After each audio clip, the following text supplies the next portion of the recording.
Oh, naku, baka magsumbong to sa pinsan. Naku, yari ka, Bonji, baka tanggalin ka dyan. Ha?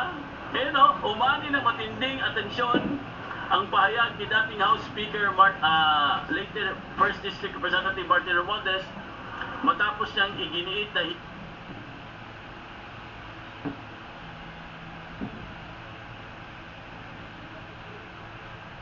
hindi siya sinabi, if this is a political ploy to push me out, I will not go quietly, I will not go alone. I will not be the... Para in-endorse po ang reklamo sa AMLAC at posibleng ma-freeze ang ilang assets ni Romualdez. Kaugnay ng umano'y money laundering. Nauna nang sinabi ni Ombudsman Boy Rimulya na na-endorse na po nila sa AMLAC, mga kaibigan. Kaya po siya lalong nagalit, guys. Itong si Speaker.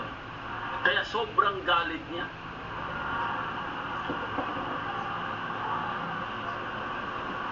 Maniniwala kaya kayo dito, mga kaibigan? Ano sa tingin nyo, guys? Ito ba'y isang drama na naman? Ha?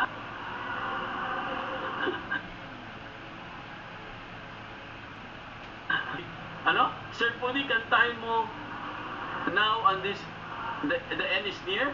And now, the end is near. And so I face the final curtain. Yeah! I did it my way. The end is near. Ang katapusan.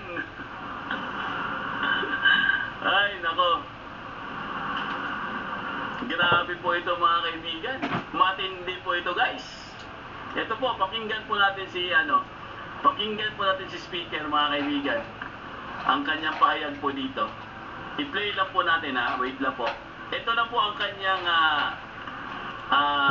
binasag na ang katahimikan ni dating Speaker Martin Romualdez. Pakinggan niyo po ito, mga kaibigan.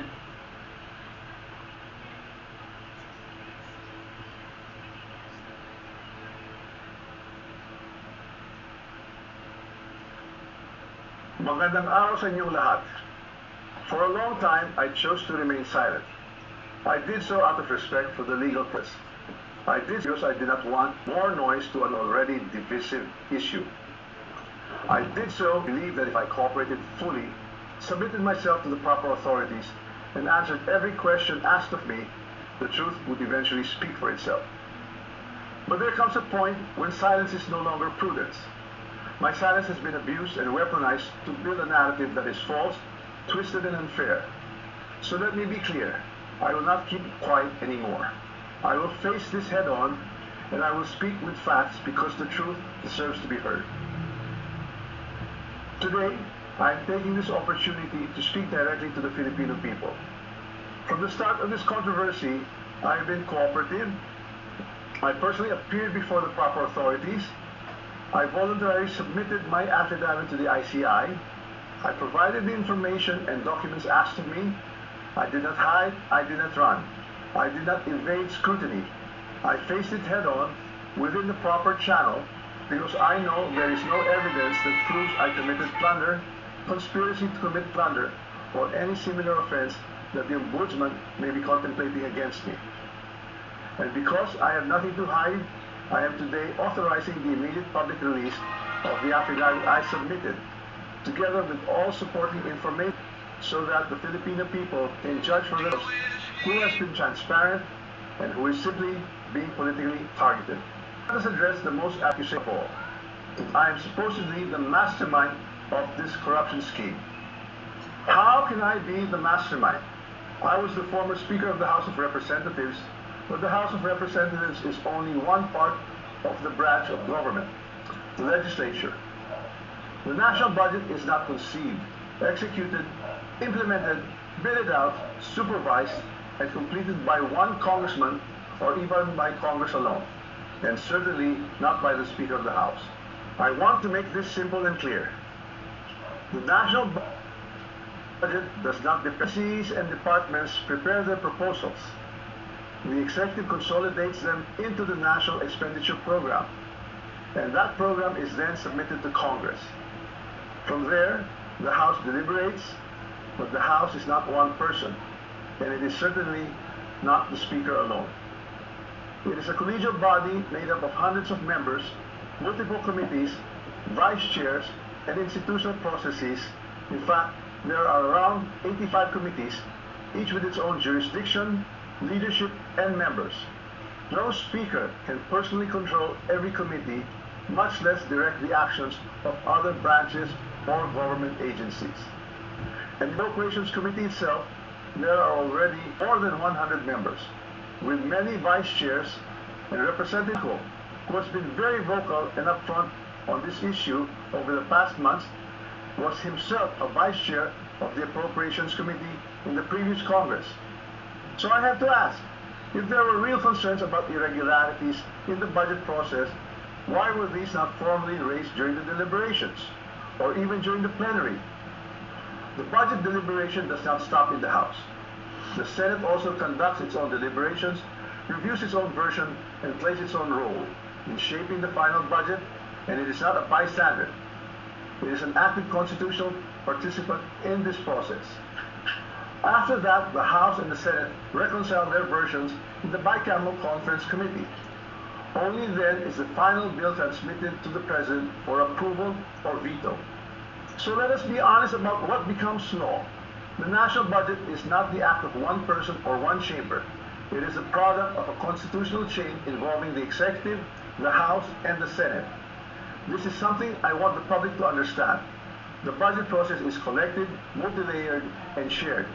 Accountability must apply to everyone involved, not selectively assigned after the fact, and certainly not when it becomes politically useful. If corruption were to a magnitude made known to us over the past months, then it's clear that the real corruption happened at the level of legislative approval. It happens at the level of execution of the General Appropriations Act. It happens when projects are implemented. It happens where projects are actually implemented, where procurement is undertaken, where monetary disbursements are actually made. And it happens when substandard projects are passed off as legitimate or when ghost projects are made to appear real. That is why command responsibility is far more logically relevant in the executive branch, where there is actually supervision, operational control, and implementation on the ground, than in the collegial legislative body, where constitutional role is deliberation and appropriation. Congress does not build flood control projects. Congress does not conduct procurement. Congress does not inspect whether a project was actually completed. Congress does not certify whether the work done was substandard or not.